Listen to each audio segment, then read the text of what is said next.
Hello there, you're watching the press preview, a first look at what is on the front pages as they arrive. And in the next half hour, we'll see what's making the headlines with journalist and author Christina Patterson and editor of the Jewish Chronicle, Jake Wallis-Simons. Thank you so much, both of you, for joining us this evening. Lovely to see you both. Let's just see what's on some of those front pages first of all.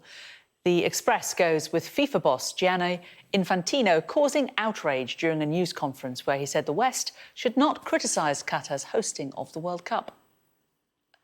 The Star also leads with Infantino's hour-long monologue. World Cup legend Sir Geoff Hurst tells the England team they can do it in Qatar and winning the tournament will be a boost for the country. That's on the front of the Mirror. The World Cup is also the lead in the People with a headline, "Come on, you Lions." The Telegraph writes that the Conservative Party chairman, Nadeem Zahawi, says the party still wants to cut taxes before the next election, amid anger from MPs over the autumn statement. Senior government figures are planning to put Britain on path to a Swiss-style relationship with the European Union, according to The Times. The Observer reports that Labour leader Sir Keir Starmer will abolish the House of Lords if his party wins the next election. And The Sun says Boy George threatened to quit "I'm a Celebrity, Get Me Out of Here" after he was refused a ride in a golf buggy. And a reminder that by scanning the QR code that you can see on screen during the programme, you can check out the front pages of tomorrow's papers while you watch with us. And we are joined tonight by Christina Patterson and Jake Wallis-Simons. Lovely to see you both. Quite a lot to get through tonight. Lots and lots of stories in the Sunday papers. The first one that you've picked, and I'll start with you, Christina, is what is going on Qatar, well, what happened in Qatar today with Gianni Infantino. It's an astonishing speech, isn't it? Well, I mean, he has certainly shown himself to behave like an Infantino. I have never seen anything like it. Clearly, I mean, he behaved like a madman. He said that he knew what it was like. He now knew what it was like to be gay and disabled and discriminated against. This is an extremely rich man who grew up in Switzerland. So I think we can safely say that he probably doesn't know what it's like. But Christina, he has red hair and freckles. Yeah, I know. My heart goes out. Well, as we saw, he doesn't anymore. I mean, whether he shaved it off because it was too mortifying for him to have red hair or whether he lost it, we don't know. But it was a breathtaking stuff, really breathtaking stuff. I can only assume that this is what people do when they have a deeply guilty conscience, because we know that FIFA is utterly corrupt. This should never, ever have been awarded to Qatar. And we know that, we know that it was a corrupt deal. It shouldn't have gone there, not just because it's deeply opposed to basic human rights and because about 6,000 workers have apparently died in building the various stadia, but because money was exchanged that should not have been exchanged, allegedly. And it looks, there's certainly been plenty of evidence that seems to point in that direction. But I assume that he is saying this stuff because he wants to make himself feel less guilty about the terrible decision the FIFA made and the absolute abomination that is this awful country hosting a world football tournament. So I think it's disgraceful, but it's kind of funny because you see the mental contortions he's going through. Jake, I mean, obviously there are so many questions about why the World Cup is being held there and the rights and wrongs of it. Do you think that the controversy will end when the football finally begins? Me? No, sorry, that's Jake, Christina. Jake, sorry, yes. Absolutely not. I think it's only going to get worse. I mean, if players do wear armbands that promote gay rights, for example, and are clamped down upon or fined, that will produce controversies. There's already a controversy brewing, no pun intended, over the withholding of beer to fans over the World Cup period. And this latest speech by Infantino, as Christina rightly says, is not just disgraceful, it's profoundly absurd, and it represents a sort of elite, smug wokeness where you can defend one of the world's worst abuses of human rights and democracy on the basis that the West has done some bad things in the past. And when he capped it all by saying, "I feel gay, I feel disabled, I feel like a migrant worker," and so on and so forth, it just begged belief, really, as Christina pointed out. This is a man who has grown up in some, to coin a phrase, privilege, pretending to associate with the victims of Qatar while simultaneously giving them the benefits of hosting the World Cup. I mean, hypocrisy doesn't even cover it. So it's kind of amusing as well at the same time. Christina, do you think that many football fans, though, once football gets underway, will care about all of this, that they will really just care about what it's meant to be all about, and that's the sport? Look, I wouldn't want to pass judgment or comments on what the majority of football fans will or won't do. We know they like football. I clearly don't, and I will be boycotting it, but not for entirely altruistic reasons. I imagine people will get sucked into the football, but I think that lots of people will not feel as comfortable doing that as they would generally do. And the very fact that they've had to pay fans to go over and give them allowances, which apparently they're now cutting. I mean, the whole thing just reeks of corruption at every single level. So I think the whole thing's disgusting, actually. I don't think we should be going there. I don't think David Beckham should be publicising and supporting it. He's been a paid ambassador for it. I think the whole thing is really, really horrible. OK, let's move on to the Sunday Times, away from the football. And its headline is about the government apparently believing that EU relations are thawing. There could be a frictionless trade if we have a Swiss-style arrangement with Brussels. Jake, could this work? Well, I mean, it could work. It could be done, but it would be reopening the wound of Brexit, which has just been beginning to scab over in the past few 2 or 3 years, reopening the issue, reopening the pain and the debate. Essentially, it would be going back to the negotiations that were concluded by Lord Frost on behalf of Boris Johnson, and seeking to form a closer relationship with Brussels, which would involve taking on more EU rules and regulations and some migration as well in return for more access to the single market. So it would be a sort of Brexit light. And, this was a debate which was put to bed some years ago in 2020. And the idea of reawakening that monster and having it rampage through our country and through our television studios and through our front pages and through our living rooms, I think to most people is just wearisome in the extreme. Let's move on. I think that the real point and the real problem here is that Britain has not really decided what sort of country it wants to be post-Brexit. It should be building on the advantages of Brexit, such as they are, by forming a more lower tax, more liberal trade country. And instead, it seems to be post-pandemic falling back towards a more socialist position. And this would be so retrogressive. I think people would be really weary of this. Christina, there is a line in the piece which says there is the concern that it might be seen that Britain wants to have its cake and eat it. Does that seem fair?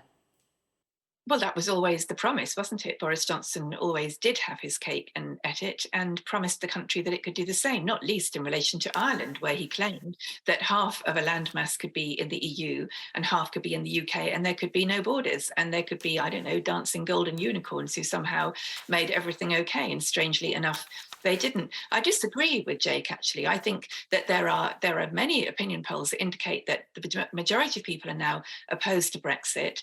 A very large number of people think it was a mistake. And the economic consequences are becoming clearer and clearer. This week, the governor of the Bank of England had talked about the terrible damage it's done on the economy. And now that the entire nation is paying for the terrible economic state we're in, which is partly caused by Brexit and partly by Liz Truss's disastrous libertarian experiment, which was meant to be of exactly the kind that Jake was just talking about, which is a low tax kind of Singapore-on-Thames type post-Brexit model. And we saw that imploded and spooked the markets and is also deeply unpopular with the British people. So personally, obviously, I think we shouldn't have left the EU, but I'm not sure that people would be as opposed to it as Jake is suggesting, because I think if the economic benefits were apparent, and the economic benefits are huge and clear of having frictionless access to the biggest market on our doorstep, then I think it's possible that that would be a good way to go. Well, I suppose talking about taxes brings us neatly into the Sunday Telegraph, where Nadeem Zahawi is quoted as saying that he wants to cut tax, or thinks we should cut tax before the next election. Jake, is that even possible, do you think? I think it is. I mean, it could be part of a Tory strategy by which, in the statement the other day, it's interesting that a lot of the tax rises were delayed until, for some months or even until next year. They wouldn't come into force until then. I mean, it could be that having been encouraged to fear the worst, in the country as a whole, that gas prices could begin to come down, fuel prices could begin to come down, inflation could begin to come down as well by next year, and so the necessity for those tax rises might not be quite as urgent then, which would then leave Rishi Sunak in a good position of being able to surprise people, having led them to fear the worst by not having to implement those tax rises in quite the same way, and create this buoyancy which may then produce or have more chance of producing an election win. So I think that's what Nadeem Zahawi seems to be referring to. It's something that I've heard around Westminster over the last week as well. Whether it's true or not, who knows? But certainly it would make sense from the point of view of the Tory strategic planning to try not to go down at the next election, instead to win it. And Christina, it would also assuage a lot of the anger that is currently being felt by a lot of Tory backbenchers about the financial statement. Yes, well, I think most of us don't care very much about the anger of the Tory backbenchers, although, of course, as we get more turmoil, because there'll be a 3-line whip on the autumn statement going through. But actually, the idea that this deeply divided party will carry on being docile for the rest of this term is for the birds. I think, of course, Tories like lower taxes. It's strange in that case that they have given us the highest tax burden since the war, and given us also the biggest drop in living standards since the war. I think we're due to get a 7% drop in the standard of living over the next 2 years, and it will take until something like 2028 for us to be back to 2008 levels. That's a lost 20 years of prosperity. Now, obviously, some of that is down to the war in Ukraine and issues outside any government's control. But, a fair amount of that, we have got the lowest growth. In fact, we're in recession now. We are doing so much worse than most European countries. We've got the lowest growth in the G7. So, clearly there are other things going on. And the Tories, they've messed up the economy. We've had 12 years of austerity, and we're clearly set for another 2. And although, yes, it would be nice to reduce taxes, because I think we're all feeling the pinch now, and we're all going to feel it a lot more in the next 2 years, the public spending cuts, which Jeremy Hunt has lobbed into the next electoral term, which will probably be under Labour. Let's hope it's under Labour. That's going to be felt very keenly. OK, we're going to pause there because we need to take a break. Thank you both so much, Christina and Jake, for now. But coming up, global splits that are said to be threatening progress to reach an agreement at COP.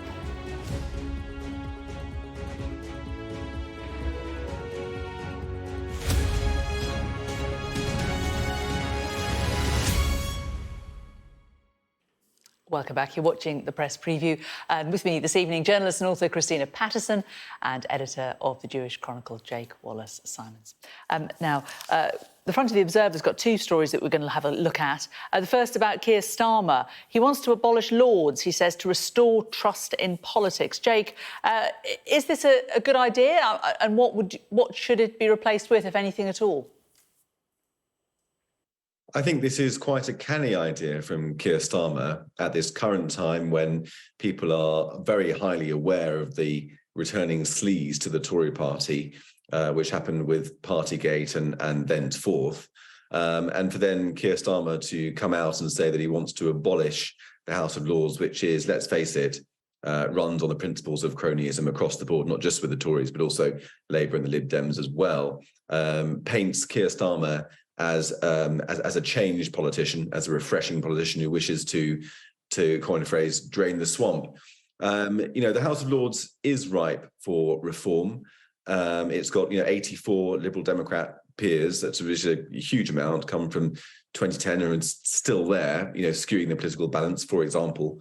And the way to get into it basically is to be rich, influential, or both, which in the 21st century is difficult to defend. The question is what you replace it with. It seems like Keir Starmer is suggesting we should replace it with an elected upper chamber.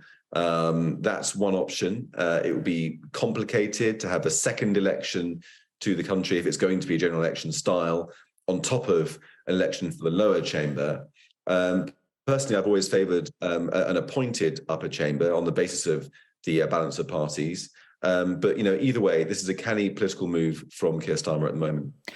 Christina, do you think that there's a huge amount of public support for a change in the way that our country is governed? Because when you look back to the one time that we were asked about changing the political system back at the time of the coalition government, people weren't that bothered, it seemed. I think the mood has changed, and I think that Jake is absolutely right. I think it's canny from Keir Starmer, but more importantly, I think it's the right thing to do, which I'm sure is why he's doing it. The very fact that Liz Truss, after her disastrous spell in Downing Street and the terrible damage she has caused to our economy, which has had very, very real and instant consequences for millions of people, the fact that she is able to put people in the House of Lords as a kind of little leaving present, it's just ridiculous. And Boris Johnson has been trying to stick all kinds of his mates in the House of Lords and has already done so. And I think people look at this and they think, actually, this just is not, this is not a kind of civilized thing for a so-called civilized country to be doing. I think some of Boris Johnson's former aides in their 20s have actually said, I don't know why this is happening. I don't deserve to be given a peerage. The idea that you get one just for being a kind of, an assistant of some kind in a prime minister's office, irrespective of the quality of service you've given, it's just ridiculous. So I really hope that Keir Starmer does go ahead with this and does abolish it, because we do need something much different. And he's come up with an idea of what that could be, and there isn't time to go into that now, but it sounds very sensible to me. OK. From home politics to international politics and COP, Jake, we spoke to one climate watcher this evening on Sky who was really positive about what she thought had been achieved at COP this year. The Observer a little bit less so, saying global splits threaten to fight to combat the climate crisis. We're still waiting to see if we've got a deal. Has it been much use, COP? Well, it keeps being dogged by this issue of reparations, which the poorer countries in the world are bringing up to target the richer world, or at least that's how it seems superficially. But this idea of reparations doesn't withstand even the briefest scrutiny. The countries that are demanding reparations include China, which currently emits 30% of the world's CO2 emissions, as well as great swathes of Latin America and Southeast Asia that are the foremost countries responsible for deforestation, as well as the OPEC countries in the Gulf, which are obviously responsible for fossil fuels and subsidizing those and pumping those into the global system. And so for these countries to ally with others and to demand money from the cash-strapped, richer so-called world, I think is absurd. In addition, the fact is that the Industrial Revolution raised living standards in a way that had never been seen before across the world. And at the time, nobody had any idea that it was causing climate change at the same time. So to retrospectively demand reparations, given all of that context, is very, very cynical indeed. And it's this that's really causing the difficulties which is standing in the way of forming a unified agreement. Very briefly, Christina, we've only got 20 seconds, but do you think COP has been worthwhile? Look, they have to do it. We have to do something. If COP collapses with no agreement, then we really are in a bad way. And of course, the compromises that are cobbled together are indeed compromises. I agree with Jake about China and Saudi Arabia demanding reparations. It's absolutely crazy, but there are other countries that really need it. And the West, generally speaking, has had the prosperity that other countries haven't had, and we have caused some of the damage that is affecting other countries. So I'm sure it's very far from perfect. But I hope they will come up with an agreement, because we're in big trouble if they don't. OK, Christina Patterson and Jake Ben Wallis Simons, thanks very much.